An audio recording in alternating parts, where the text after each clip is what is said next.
Okay. The attacks that carried by Israel is almost 450.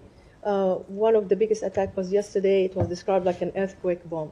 The leader of HTS said that he's not seeking conflict with Israel. Do you still believe that these attacks are justified? Look, so Israel has spoken to why they have launched these attacks. They've said that they are concerned at a time of great instability, when you have the government of Syria that has fallen and an uncertain path ahead about who is going to control Syria and who is going to control the Assad regime's quite significant military stockpiles, that they have taken steps to ensure that those stockpiles don't fall into the hands of terrorists. Now, we have been in conversation with them about that goal.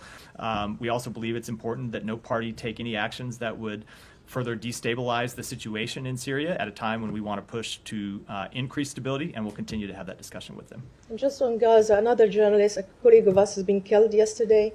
That brings the number of journalists being killed in Gaza to 196. How many times we can ask the same questions that journalists in Gaza needed to be protected, and how many incidents we're still waiting for the Israelis to be investigated and for you to come back to us and said, this person's held accountable for the killing of Muhammad So Balouch. journalists in Gaza absolutely need to be protected. When it comes to Israeli government investigations, you should ask the government of Israel that question. We obviously engaged with them about that and pressed for answers, but you were certainly welcome to do so as well. Those are Israeli government investigations, but we have made clear that when it comes to journalists, they need to be protected. I will tell you, ultimately, the answer to this is to get a ceasefire, which is why we continue to push for a ceasefire. The journalists that are operating in Gaza are doing so with incredible heroism.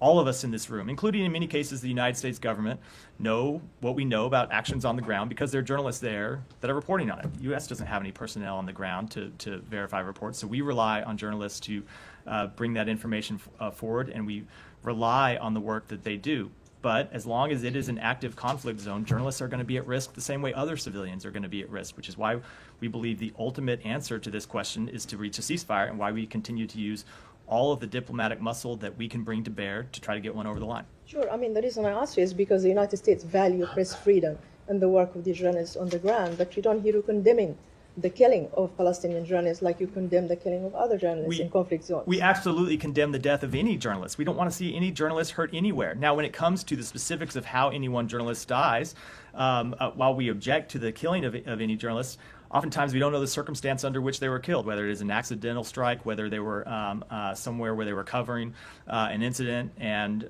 there was a militant nearby. It's difficult to speak to the motives behind a strike when we don't know them, but absolutely we condemn the death of any journalist anywhere in the world. Okay, on the killing of civilians, there was a grandfather of a girl that was killed a year ago called Dream, 2-year-old.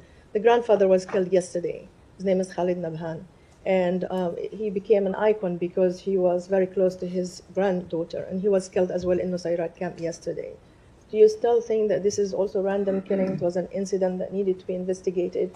How these civilians are dying every single day, whether it's 50 or 60, it's a number that we keep repeating all the time in every briefing. I think that there continue to be unspeakable tragedies happening in Gaza every day. Not just the death of civilians, the maiming of civilians, the people who find it difficult to get enough to eat, the people that find it difficult to get access to medical care. It is an ongoing tragedy, and the answer to stopping that tragedy is to reach a ceasefire, which doesn't just require acquiescence by Israel, it requires acquiescence by Hamas. And that is what has been so difficult to get over the past 7 months, well, more than that, 7 months since the president outlined the ceasefire proposal that we put on the table, but we've been pushing to get a ceasefire since long before that. There are two parties that have to agree to a ceasefire, and I know everyone always asks me questions in this briefing room about actions by the government of Israel, but there are two parties to this conflict, and they both have to agree to this ceasefire, and we will continue to push both parties to come to an agreement precisely because the tragic deaths that you laid out, quite rightfully, continue to happen and need to stop. Thank you. I'll come just to follow up on the journalists. I mean, 190 journalists. That's all by accidental, you think? I can't speak to any of those incidents without having full information. But ultimately, Saeed, every one of those deaths is a tragedy, which is why we need to stop more deaths from happening, which is why we need to get a ceasefire. No, I understand. I just want. You don't think that all of them are accidents? I don't offer. Saeed, I don't offer opinions based on speculation from this podium. Right. I offer them based on conclusions that we were able to reach after looking at a full assessment of incidents. Okay. Following up on the talks that you explained just a little while ago, the Israeli Ma'arif newspaper just came out with a report that basically Egypt has reached an agreement with Hamas on some sort of a transitional committee that is not Hamas, that could run Gaza and look after things and so on. Would that be acceptable to you? I'm not going to speak to that report. I'm not aware of it, but I can tell you we have been having conversations with a number of parties in the region for some time, which you know because I've spoken to them from this podium before, about what the post-conflict period ought to look like in Gaza, including what governance ought to look like. We have made clear that the status quo as it existed before October 7th cannot continue. Gaza cannot continue to be governed by Hamas. But as to what the governance looks like, not something I can speak to today. Okay, because Netanyahu said today, told the court that he will not be able to attend tomorrow. And normally there's something, maybe big. Do you expect there may be an announcement tomorrow on the ceasefire? I have no idea why he's not able to attend the court hearing tomorrow. Couple questions on the Palestinian issue. Israel is deploying dozens of autonomous weapons all throughout the West Bank that basically will not be able to discriminate between a perpetrator or a civilian and so on. Doesn't that make every Palestinian in the West Bank potentially a target? I can't speak to that particular deployment, but I would say when it comes to the use of any weapons, that our expectations are the same, that Israel must fully comply with international humanitarian law and protect civilian life. All right. On the aid, the Financial Times, I guess, reported that aid is at its lowest point, despite what you're saying that they a lot. Can you explain to us the aid situation now? It continues to be extremely challenging. We have seen some improvements. There were a number of days last week when we saw hundreds of trucks go in, but then you have other days that the aid level is much lower. Continue to be barriers to the delivery of aid inside Gaza that we work to try to overcome, but it continues to be really a crisis situation. And I think ultimately the conclusion that we have drawn is like the ongoing deaths of civilians in an active conflict zone, the provision of aid in an active conflict zone is very difficult, and it's another reason why it's so critical that we reach a ceasefire. Let me ask you on the appointment of ambassadors. The coming administration named Mark Huckabee as ambassador to Israel, and Israel named Leiter, who was a well-known Kahanist, and as ambassador to Washington.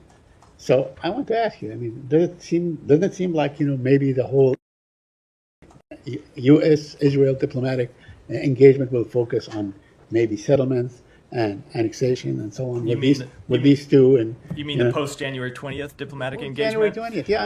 Of course I'm asking you. You always say there's one president at a time, one administration at a time. Well, we always say the same thing.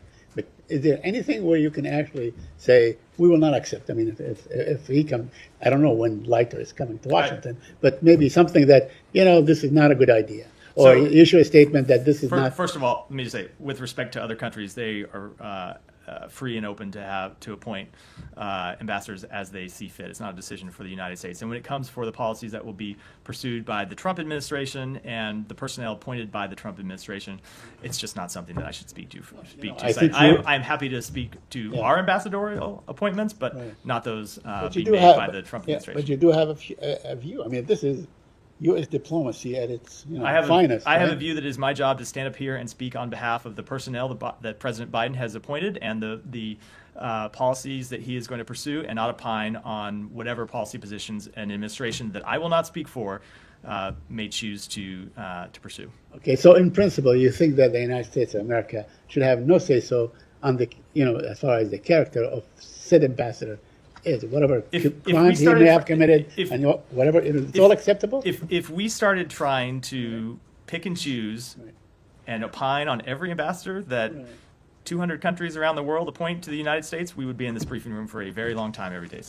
Tom, go ahead. I'll come to you next, Nike. On Ezgi and the meeting today, just on a point of fact, you've set out how you can't speak for the Department of Justice and the call for a US-led investigation, but that's not all the family are asking for.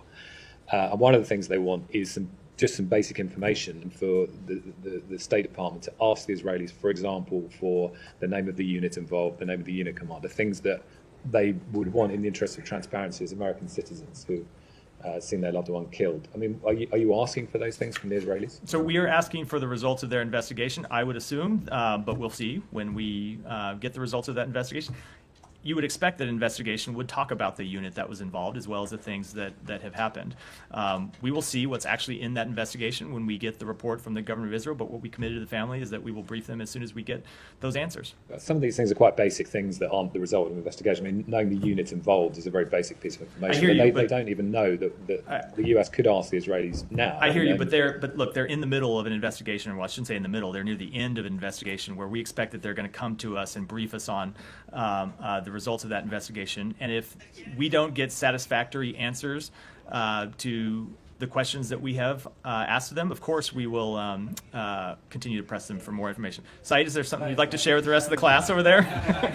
I'm looking at the ministers that are being appointed to run Syria. So maybe you ought to take a second look at that. Maybe on silent mode, not for the rest of us. Yeah. To continue, do you have any sympathy with an American family who look at this situation and, in their view, see differential treatment? Because here you have an American that's been killed by a strong ally of the United States, which is armed by the United States. Those weapons go into the West Bank. They go into the use of live ammunition against civilian protests in the West Bank. And yet they believe that nothing is being done. They said they walked out of that meeting today and felt no further sense of optimism after the meeting with the Secretary. Do you have any sympathy with that? Of course we have sympathy for the family.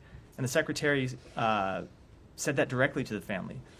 And if you heard the Secretary's public comments, not just what he said privately to the family, but you all heard his public comments after she was killed, when he made clear that her death was unacceptable, that it was an avoidable tragedy, that it was something that should not have happened and should not happen again, and that we will demand answers from the government of Israel. And we are demanding answers from the government of Israel. Now, we also respect that when there is an ongoing investigation, it's appropriate to get those answers at the end of that investigation, not in the middle. That's the same thing our law enforcement agencies and our military would do, by the way, if they were responsible for the death of a citizen of another country. They would complete an investigation and then talk about what they found when that investigation ended, not when they were in the middle of it. Now, if we don't get appropriate answers to the questions that we have put to the government of Israel when we're briefed on the outcome of that investigation, we will absolutely go back and demand more.